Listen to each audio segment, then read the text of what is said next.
welcome to Turn the Page, the official podcast of the Syosset Public Library.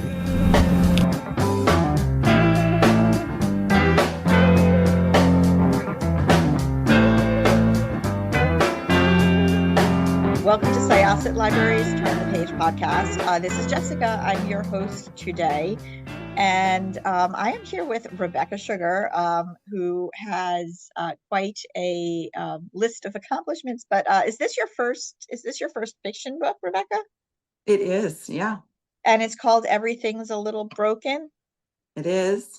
It is. And I have to say, we chatted a little bit before starting to record, because this book was a very personal book for myself, having just gone through some of the things that are discussed in the book. So you know what? I'm just going to ask you, tell us about Everything's a Little Broken and what it's about and sort of how you came to tell this story. Okay, great. Thanks. Yeah, when people tell me that this is very personal to them, I always get a little sad and a little happy at the same time. Sad because I don't want this to be so many people's story, but it is. About 41 million Americans deal with caring for an elderly parent or someone else. And so it's a lot of people's story, but you just wish it weren't. This is the story of Mira Cain, who's a woman in her late 40s whose father, Matt, is declining in health, and she's watching it happen, as a lot of us do, and trying to grapple with everything that means. And it's a long list of things that means, right? What does it mean for her relationship with him? What does it mean for her relationship with herself, with her family, with her children, with her siblings, with her friends who are going through various iterations of this? And at the same time, there's an older woman in the story, May, who was her childhood nanny and her father's childhood nanny too. So she's been in the family for 70 years. And she's in even greater decline, and spoiler alert, but it won't spoil anything for anybody that she dies in the novel, and how Mira contends with that as well. But it's a book, it's a story, as I said, that's a little bit sad, everything's a little broken in life, and that's just true. And I wanted to talk about what's true, and not sort of pretend that it isn't true and there's no happy ending and everybody doesn't get up and do a jig at the end. But it's also told with some humor, because I think we were talking beforehand, some things are so awful that they are absurd. And in that laughable sense of being absurd, life is that way, right? Isn't it? There's some things about it are just so ridiculous. There's nothing else to do but kind of giggle. And it's told with some faith, Jewish sort of elements and Christian elements in it too.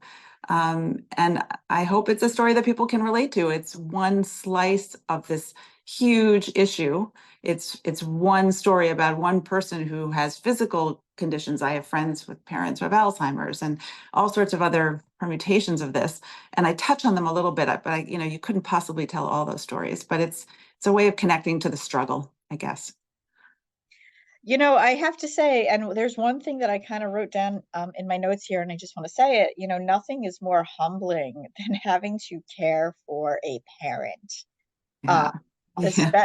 Especially when it gets to the point that the parent or the adult, I suppose, who, had been an authority figure or a caregiver, is sort of reluctant to take the care that they need, because this is a person who was a full adult. This isn't like a child who's still learning. This is someone who'd been through that, but now it's so hard. And I don't know if it's just a certain generation, because my grandparents were more than happy to go to assisted living, and my grandparents were more than happy to be pampered. My grandfather, who was like a World War II veteran, and they went to this nice assisted living, which is not everybody's experience. They were very fortunate to be able to afford that, of course, but they were like, yeah, let someone else take care of us. Let people cook for us. But I will say, because now that I'm thinking about it, and I have this written down in my notes, that there was a point where they were like, no, enough. My grandmother never used her walker.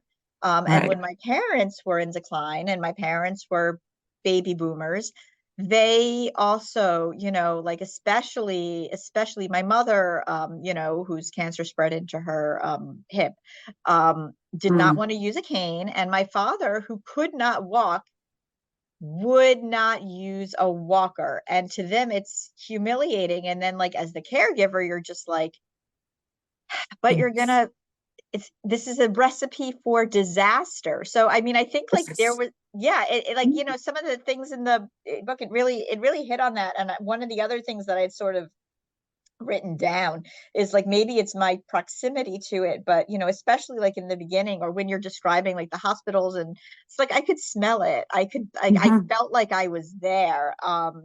So you Yeah. really evoked that space and that sense of urgency and weirdness. Yeah, I love this conversation about the resistance to the walker because, right, this book, though it's fiction, is heavily autobiographical, which I imagine a lot of good fiction is. And so the father figure is really based off my father, and the main character Mira is really based off of myself and our interactions. And my father is 83 now and has had physical conditions that limited his mobility since he's 40. He had a terrible interaction with a chiropractor who did the wrong thing. And sadly, he was being paralyzed. And when he was 40 years old, he had a surgery, a spinal cord surgery, which prevented that tragedy, but left him never the same physically. And then the compounding effects of time and age and all that, it only got worse and much worse, to the point where he was almost immobile. And in his, I guess, probably in his 60s already, he was walking with the cane and should have been with a walker then and refused, right? All for the same reason, that sense of pride and dignity and stubborn, just ferocious stubbornness. Um, and now really should be in a wheelchair and will not be in one. He says, once I get in one, I'll never get out, of course, and is literally just embarrassed to be seen in one. Walks with a walker now, which is a lot of progress, but really that's not even sufficient, and won't do things that, in public, really, that require him to use the walker as much as he should. So his life is reduced down because of it. And all of it is beyond frustrating. And we make jokes about it, and I tease him about it, and I yell at him about it, and he fights with me about it, and then we laugh about it again. And at the end of the day, I sort of end up on this side of the line. I think I'd rather my dad be a stubborn, trying to find the right word, a stubborn old guy, right? Than relent, because it is not in his nature to give in, to submit to anything. And that will to fight, even though it's a lost cause, actually, he's never going to not need the wheelchair. But I love the fight. It keeps him going. It keeps him fighting, right? And so, as annoying as it is and frustrating, and he's fallen and it's been bad, and lucky that he didn't, bust his head open when he did. I mean, we just escaped narrowly.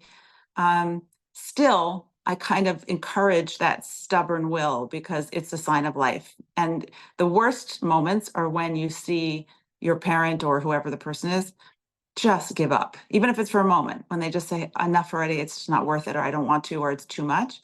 So I think I'd rather fight with him about not using the wheelchair that he will not get into. Yeah, you put that very well. And there was another line that I kind of wanted to bring up, where you say something about, the people in wheelchairs. Hmm. I can't speak today. The people in wheelchairs seeming like they have, like, they're holding the weight of the world. And it's Yeah. true. There is, like, full disclosure. I know I'd mentioned this before at the beginning of the podcast. But I lost my mother and my father in 2022. But I also, and this is a different loss, and maybe because this was a loss I was ready for, I process it differently. Exactly 2 months before my mom passed, my grandmother, who was 97, had passed. And she had been in a luxury assisted living home for a while. She she managed to live a really nice life after my grandfather passed for a while. She traveled, but she had a really bad fall because she wasn't using her walker, and Yeah. eventually, ended up in like the memory wing. And I remember going in. and it was like a whole other world. Like you saw these people and it was like they had bricks on their shoulders. So that line just really was like smacked me in the head. But you know, who's to say how things work? But there is a stubbornness there. You know, there is like this life lived. And I think like one of the things that it exposes is also how you feel about your own aging, like where Of you are, course. right? Yeah, of course. And in this story, right, Mira has a daughter who's in college and she's sort of there for parts of this and watching everything. And so, and I often think about that. I have teenage twins. Um, I love my father and I'm very close to him and I spend a lot of time around him, not because I'm his primary caregiver. Actually, I don't have to thankfully help him get dressed or move him, which would be really hard to do because he's a big guy.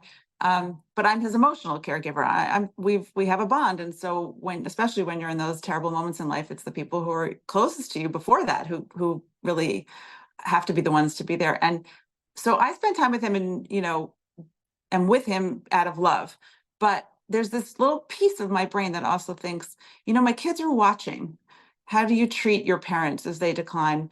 When they're no longer, the force that's sort of guiding you and you have to pull parts of your life out and sacrifice time and energy on them and the flow of energy is out rather than in, you know, I want my kids to see that it's that it's a thing to do. It's the right thing to do. It's the thing you want to teach your kids to do, to be there and to be responsible and take care. But beyond that, that I'm not doing it just because it's the right thing to do. That even though I'm there and it's hard sometimes and I don't have time and I have a million things going on and I got to go run over there and help with this or just be on the phone and help with that, even in those moments, he's still my dad. I still get, energy from him. I still get love from him. It's still rewarding for me.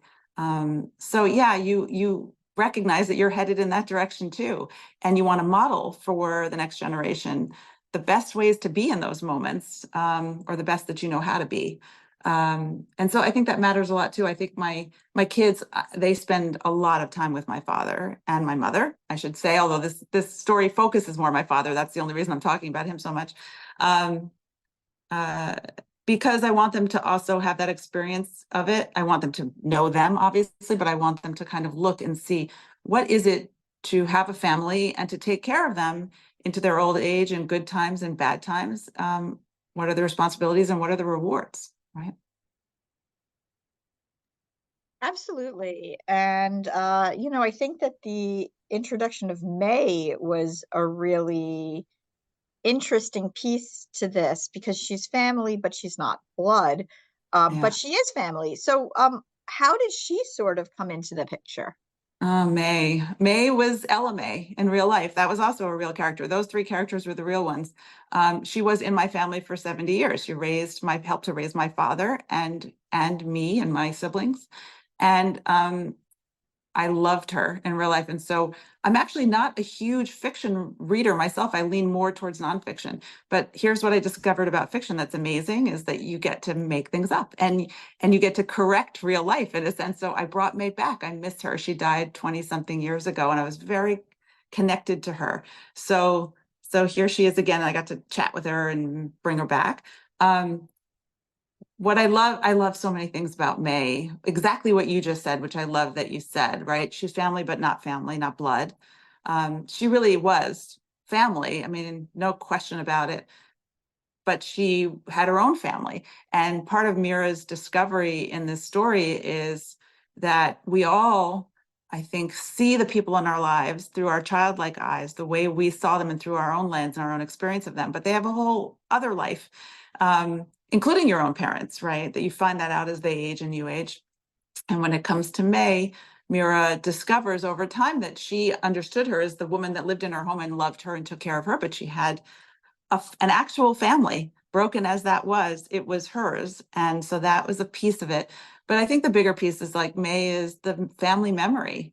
She's 70 years of knowing the Frank, Kane families.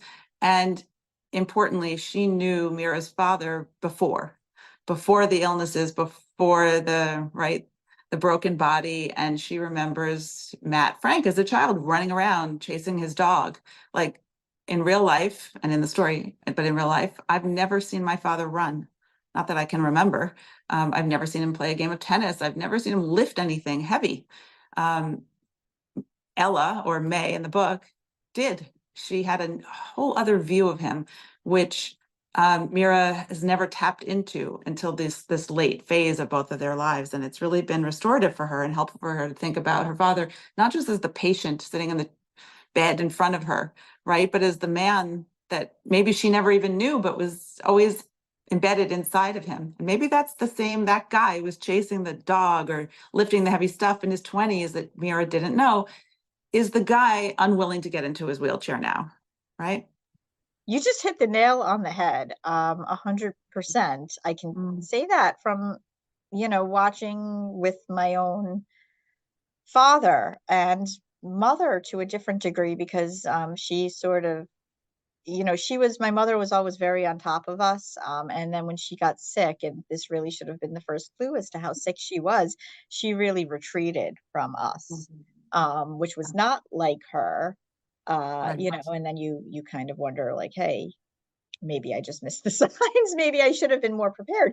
But you do hit the nail on the head there. And it is very, very hard. So I mean, just like some of the other stuff, that you bring into it, how did you weave the faith in, and the other aspects in of the story? And yeah, I was curious Yeah. about that. Well, I mean, it would be hard to tell a story like this without talking about faith, because we all grapple with it. And in this context, in this book, it has to do with Judaism and Christianity. But I mean, those are just vocabulary words, right? They stand in for people's, various ways of expressing their faith. In this case, May was Pentecostal Christian woman, and in real life, so was Ella May. And we're a Jewish family. And I always loved the colliding, or it's the wrong word because it's not an antagonistic sort of setup. It's the merging, or the sort of meeting of these two faiths in my house. We were committed Jews and practicing Jews.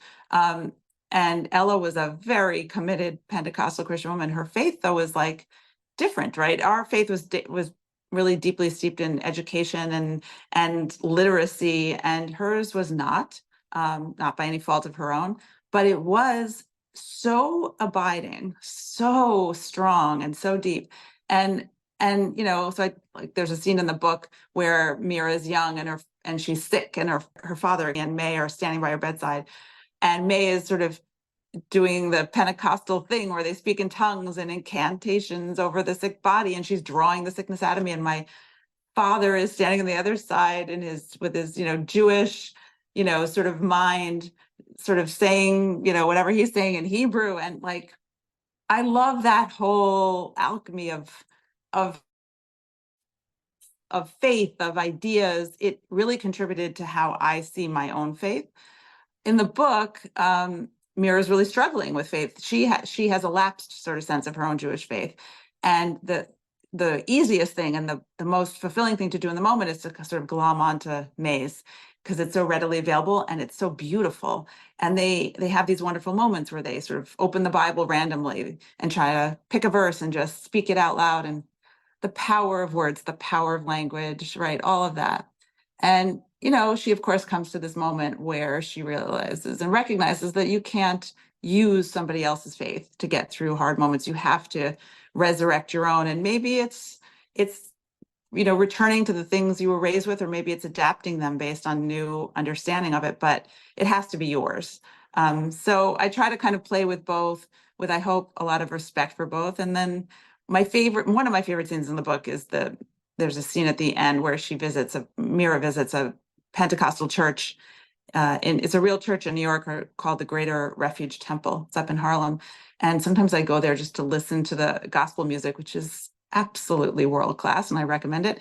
And just to sort of feel like May's in the room with me. And I hope I do it justice. And I hope, as a Jewish person, I'm expressing my incredible love for the beauty, the sort of abiding faith, the deep sense of connection to just pure belief in God and his plan. All of that is really attractive to me. And so I tried to put that in there too. So did you write this book during the pandemic? I or you did. did? Yes. Well, Yes. what else was one going to do while they were sitting there all day? Bake Um, bread. Everybody was baking bread. At least that's what I yeah, thought. I kind of hate everything about the kitchen, so that was not my way forward. Um, I'm a writer anyway, a columnist, and but I usually write about, real things. Although this was a lot of real stuff. But I really didn't know I was writing a book. I sat down and like 30 pages just sort of poured out, and I think I thought initially it was just like a big diary entry. And then nothing happened. And then months later, I sat down and basically the rest of it came out. And then I kind of manipulated it to make it a little more fictional than it was in its original form. Um, and really, didn't think of it as a book until I sat down across the lunch table after the pandemic from somebody who's a well-known columnist. And we were chatting, and she said, "Oh, that's, I love the name of my column is the Cocktail Party Contrarian." She said, "Oh, that's so cute. She talked to my publisher, maybe he'll make a book out of your columns." And I sort of rolled my eyes and thought, who the heck wants to read a book of columns? But okay, how lovely of you. And didn't hear from her. And 2 months later, that August, I was cleaning out my spam folder because I literally still have the very first email address I've ever had on AOL. And, everything goes to spam and AOL. Yep. So once in a while, you have to clean it out. And I cleaned it out. And the day after that woman and I had spoken, she had actually connected me to her publisher. I just never saw it. And in that space of the 2 months that had gone by, I had actually really cleaned this thing up and turned it into what I thought was a book. So it was kind of all meant to be. And I wrote to him and apologized for having AOL. And he said, let's talk on whatever, Thursday. And literally, he had a mother who had gone through Alzheimer's. So he connected with the idea. So he said, why don't you send that over to me? We talked about the column idea, and he didn't like it any more than I did. Right. And then he asked, what else have you written? And I said, well, I don't know if this is a thing, but, and that's how it happened. It was very not the plan, but happy it worked out that way.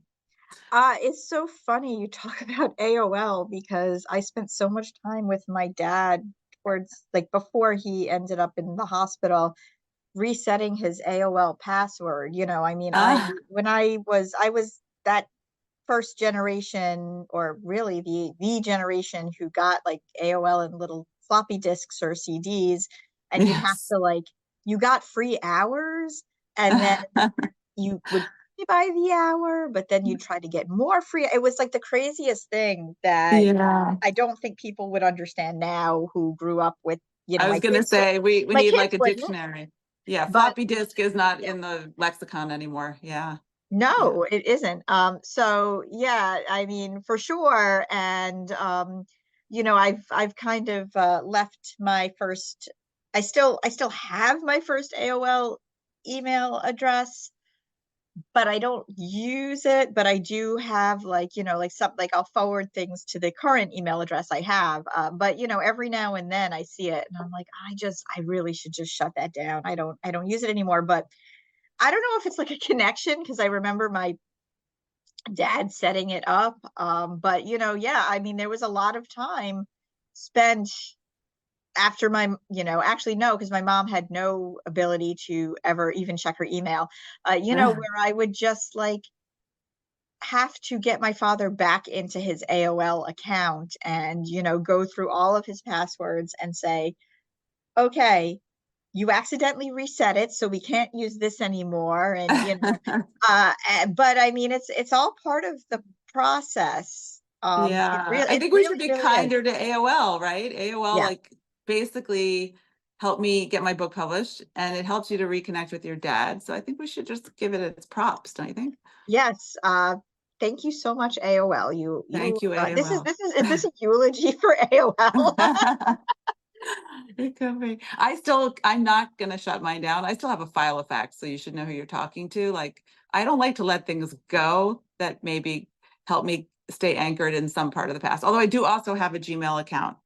But I found it very hard when I first opened my Gmail address because the format's so different and the way they kind of put the history of all the emails in the same chain together. It was hard to follow. I was like, gosh, AOL is so much simpler. I like simpler. But And now I'm what, used to both. yeah. What's funny also is that my kids now, they're going to be 9 in a few weeks. I have twins too. Ah, And they play like all of these games that use sound bites from different things. And one of the sound bites is, "You've got mail, you've got mail." So my husband and I are sitting on the couch and they're like remixing sounds on, I don't know, some weird game that they're playing, and we're hearing, "You've got mail, you've got mail." And we're It's like, hilarious. "You have Yeah. no idea, guys. You have no idea." No idea. When that used to make that sound, like it was so exciting, right? Is it didn't happen all day. You didn't get mail 1,000 times a day like you do now. So when you had mail, it was like, wow, I've got mail, and you would run and check it. It's great. Yeah, I'm never getting rid of my AOL. Definitely not. Rebecca, thank you so much. Everything's a little bit broken is really good. It's a really special story. It's like you said, like it's sad that a lot of people will relate to it, but it's real and it's important to kind of know that this is something that we all sort of go through. Yeah, I hope people find some hope in it and some laughter and also some acknowledgement of the truth of the pain that they go through. And what I say is that decline is not always a straight line, but it always does head in the same direction. And I accept that in life, and other people are struggling to accept it. And I hope they find some of that in here too. And I hope most of all that if they read Everything is a Little Broken, they will get in touch with me somehow online and just let me know what they think. The most important thing is to hear what people think or feel. Thank you so much. And we are going to close this chapter of Turn the Page. It's time to close this chapter of Turn the Page. Join us for the next episode.